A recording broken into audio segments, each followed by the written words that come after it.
this is the news report of the day.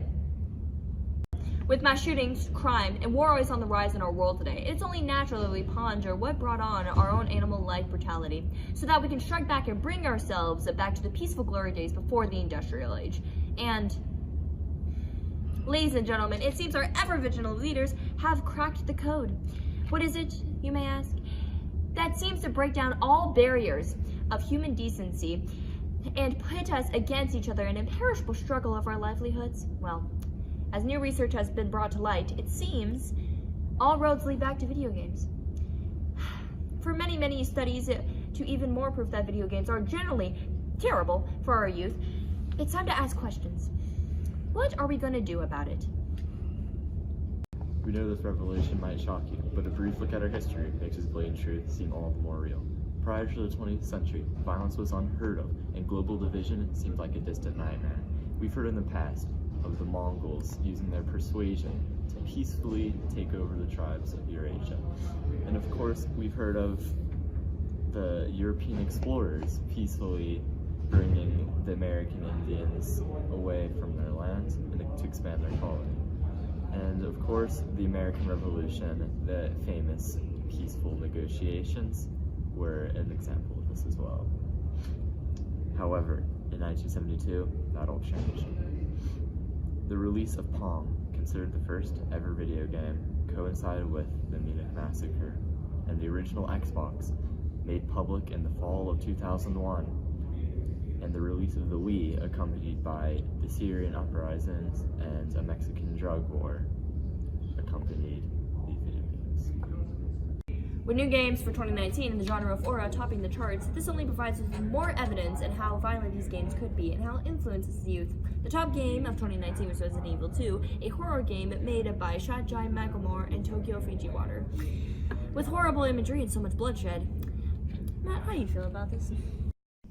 This can't be that bad, can it? I mean, we show murders and war on TV all the time. It's not like these people haven't seen a scary monster before.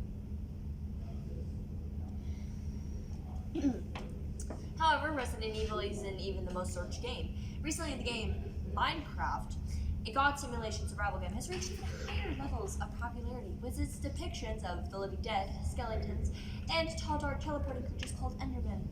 This game encourages their players to defend themselves against these creatures. They craft swords, slaughters animals, and monsters for this loot. We recently acquired exclusive new footage of this game. We have to warn you that this clip has some graphic content and extreme violence. Your discretion is advised.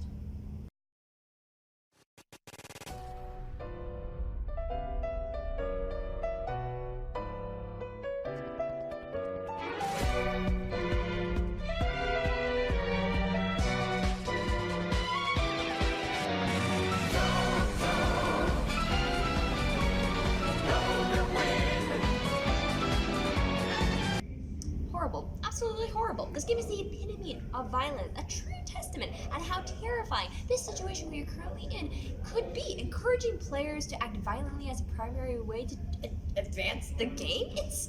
It's not actually that bad. People see blood and murders and war on TV all the time. What do video games have to do with any of this? Well, I'm sure that the youth of this generation aren't going to understand the problems caused by individual people. They're too young to understand what's going on around them. But they know zombies couldn't possibly be real. None of what they're doing is.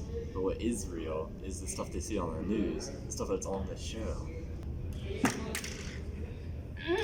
Today we have here on our Master of Field reporter, Jar Jar is out there witnessing the harsh and bloodthirsty world of this generation's primary source of entertainment. Video games. As you can see, I'm still here at the home of a young student that has reportedly fallen victim to video game violence. He's brought a few games for us to observe, and hopefully we'll get a bit of view of the situation here from the front lines. Young man, I have a couple of questions to ask you about your video game. What exactly are you playing now? Wii Sports. So what exactly is this game about? Well, it's basically your average sports simulator.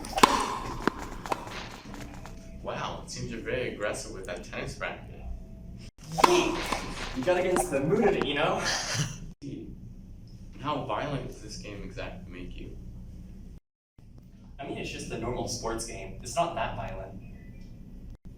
And really interesting.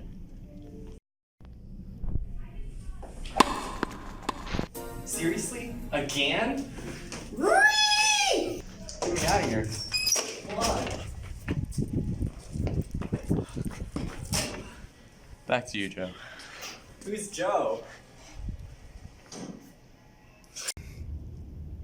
Appalling. Truly appalling. I can't believe the effect that video games have on the children of today. You know, maybe if we could focus on teaching the youth about the problems in our world today and explaining to them how things go, instead of blaming them for all their habits, we can start moving in a better direction. No. Really, all of our problems would be solved if kids just went outside more. Well, folks, there you have it. Evidence once and for all that these games are a plague in our society and must be eliminated before we lose control of the threat. As human beings, we implore that you join us in the fight to bring it an end to the virtual tyranny of video games and make our world a better one.